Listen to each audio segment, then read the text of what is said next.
মৰমৰ উপহাৰ অশ্ৰু যদি হয় অংগীকাৰ মানে কি প্ৰতাৰণা হৈ যদি প্ৰেমৰে পৰিণাম প্ৰতিশ্ৰুতি বাৰু কি এ হ'ব দে পাটনা ইমান দুখ লগা গান নাগাবি আৰু মন চন বেয়া লাগি যায় নহয় হয় নেকি তোৰ হাঁহিটো কিন্তু একদম মজা লাগিছে মজা মজা মজা লাগিছে হ'ব দে গুড মৰ্নিং ছাৰ আচ্ছা গুড মৰ্নিং বাৰু কচোন ক তহঁতকেইটাৰ এইকেইদিন খবৰ খাতি কেনেকুৱা ভাল না ছাৰ ভাল মজা ছাৰ একদম আমাৰ খবৰ খাতি বিৰাট মজা আপোনাৰ ছাৰ মোৰো ভালে দে হয় নেকি ছাৰ উম ছাৰ আপুনি বহিবলৈ পাহৰি থাকিলে যে আজি বহি লওকচোন বহি লওক হ'ব দে ছাৰ কি হ'ল কচোন ছাৰ আপুনি আজি খোজকাঢ়ি আহিছে চাইকেলত আহিছে নে বাইকত আহিছে কিয় মই দেখোন সদায় বাইকতে আহো হা কিয় সুধিলি ছাৰ এনে সুধিলো দিয়ক মানে আজিকালি তেলৰ দামটোতো বহুত বাঢ়ি গৈছে ন ছাৰ সেইকাৰণে আপুনি বাইকৰ পৰিৱৰ্তে চাইকেলো চলাব পাৰে ন ছাৰ সেইকাৰণেহে সুধিলো হ'ব দে এইবিলাক ফকতীয়া কথা বন্ধ কৰ ক্লাছটো আৰম্ভ কৰিব লাগে হয় ছাৰ আপুনি ঠিক কথা কৈছে ছাৰ ক্লাছটো আৰম্ভ কৰি দিয়ক প্ৰথমতে মই প্ৰশ্ন সুধিম একান্ত তোক অ'কে ছাৰ দে তই ক তোক যদি মাত্ৰ এদিনৰ কাৰণে অসমৰ মুখ্যমন্ত্ৰী পাতি দিয়ে মানে তই যদি মাত্ৰ এদিনৰ কাৰণে অসমৰ মুখ্যমন্ত্ৰী হৈ যাও তেনেহলে তই কি কাম কৰিবি সেইটো ক মোক কি ছাৰ মোক অসমৰ মুখ্যমন্ত্ৰী পাতিব এই হাই লেভেলৰ পণ্ডিত তই ইমান সপোন দেখিব নালাগে দে তই অসমৰ মুখ্যমন্ত্ৰী নহ মাত্ৰ আমি ধৰিহে লৈছো যে তই যদি অসমৰ মুখ্যমন্ত্ৰী হ মাত্ৰ এদিনৰ কাৰণে তই সেই দিনটোত কি কাম কৰিবি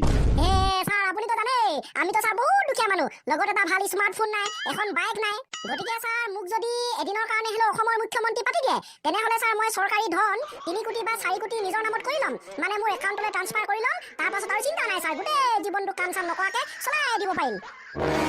হে তই এইবোৰ কি কথা কৈছ মানে ছাৰ মাত্ৰ যদি মোক এদিনৰ কাৰণে অসমৰ মুখ্যমন্ত্ৰী পাতে তেনেহ'লে ছাৰ এদিনতনো মই কি কাম কৰিম গতিকে ছাৰ নিজেই ধনী হৈ ল'ম হ'ব দে তই এদিনৰ কাৰণে অসমৰ মুখ্যমন্ত্ৰী হ'বও নালাগে আৰু তই অসমখন ফালিবও নালাগে হ'ব দে মই বুজিলো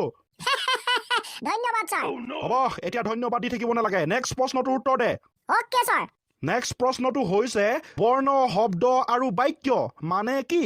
হ'ব ছাৰ ইমান চমু প্ৰশ্নৰ উত্তৰটোনো কোনোবাই দিব নোৱাৰেনে শুনি চাওক ছাৰ কচোন কিমান চমু তেতিয়াহে গম পাম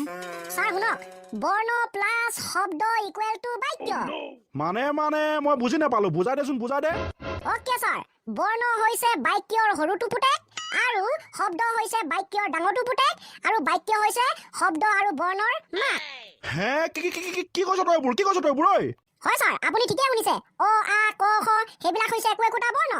মানে ছাৰ বাক্যৰ সৰুটো পুতেক লগতে ছাৰ 2 3 বা কেইবাটাও বৰ্ণ লগ লাগি একোটা শব্দ গঠন হয় গতিকে এইটো হৈছে বাক্যৰ ডাঙৰটো পুতেক আৰু ছাৰ একেবাৰে শেষত কেইবাটাও শব্দ লগ লাগি একোটা বাক্যৰ সৃষ্টি হয় গতিকে এইটো হৈছে বৰ্ণ আৰু শব্দৰ মাক বা মাতৃ হৈছে দে তই বেলেগ ধৰণে উত্তৰ দিছ কিন্তু হ'ব দে ছাৰ হ'ব দিয়ক ছাৰ হ'ব দে বাৰু হৰি তোক যে মই এটা কালি কবিতা লিখি আনিবলৈ দিছিলো তই লিখি আনিছ না হয় ছাৰ মই কবিতা লিখি আনিছো ভাল ল'ৰা আৰু ছাৰ মোৰ কবিতাটোৰ নাম দিছো সপোনাৰ্থ কবিতা কি কবিতা হয় ছাৰ সপোনাৰ্থ কবিতা মানে ছাৰ আমিতো সকলোৱে জানোৱে আমি সপোন কেনেকৈ দেখো ছাৰ এতিয়া মানে সপোনত যদি খন্তিকতে ভাত খাই থকা সপোন দেখো আৰু ছাৰ খন্তিকতে তিনচুকীয়াত থকা সপোন দেখো এতিয়া যদি ইয়াত থাকো 2 মিনিটতে বা 2 ছেকেণ্ডতে ক'ৰবাত থাকোগে গতিকে এইটো হৈছে সপোন ঠিক তেনেকৈ ছাৰ মোৰ কবিতাটো সপোনৰ নিচিনা মানে এতিয়া যদি মই গৰুৰ কথা ক'লো খন্তিকতে মই ছাৰ ছাগলীৰ কথা কৈ দিম এতিয়া যদি ছাৰ মই টিভিৰ কথা ক'লো খন্তিকতে মই এৰোপ্লেনৰ কথা কৈ দিম ছাৰ গতিকে মোৰ কবিতাটো তেনেকুৱা ধৰণৰ সেইকাৰণে মই মোৰ কবিতাটোৰ নাম দিছো সপোনাৰ্থ কবিতা মানে তোৰ কবিতাটো সপোনৰ লগত মিলে গতিকে তই কবিতাটোৰ নাম দিছ সপোনাৰ্থ কবিতা হ'ব দে তোৰ সপোনাৰ্থ কবিতাটো শুনা কেনেকুৱা শুনি চাওঁ ছাৰ হ'ব ছাৰ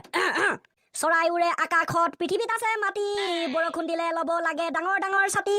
সূৰ্য ওলাই দিনৰ ভাগত চন্দ্ৰ ওলাই ৰাতি গৰম দিনত পকা নেমু টেঙা কোনে দিব আনি চুকত থাকে চুক ভেকুলি হাতীৰ প্ৰকাণ্ড মাত আজিকালি টিভি চেনেলত চিৰিয়েলবোৰ ওলাইছে জাত সিংহ হৈছে বনৰ ৰজা পৰুৱাবোৰ দেখাত বৰ সৰু ঘাঁহ খোৱা এবিধ জন্তু হৈছে গোহালিত থকা গৰু কেঁচুৱে খায় কেঁচা মাটি নিগনিয়ে খায় ধান গায়কবোৰে গায় জানা ধুনীয়া ধুনীয়া গান গৰু ছাগলী কুকুৰ মেকুৰী ঘৰচীয়া জন্তু আজিকালি মোবাইলটো লগত নাথাকিলে ভালে নালাগে মনটো বাহ মজা লাগিল তোৰ সপোনাৰ্থ কবিতাটো সুন্দৰ ছাৰ থেংক ইউ ছাৰ হ'ব দে একেবাৰে শেষত চানি তোক এটা মই প্ৰশ্ন সুধিম দেই হ'ব ছাৰ দে তই ক সুখ মানে কি মানে ছাৰ সুখ মানে কি মই ক'ব লাগে ক ক ক হুক মানে কি তই ক হ'ব ছাৰ আপুনি শুনি যাওক কৈ যা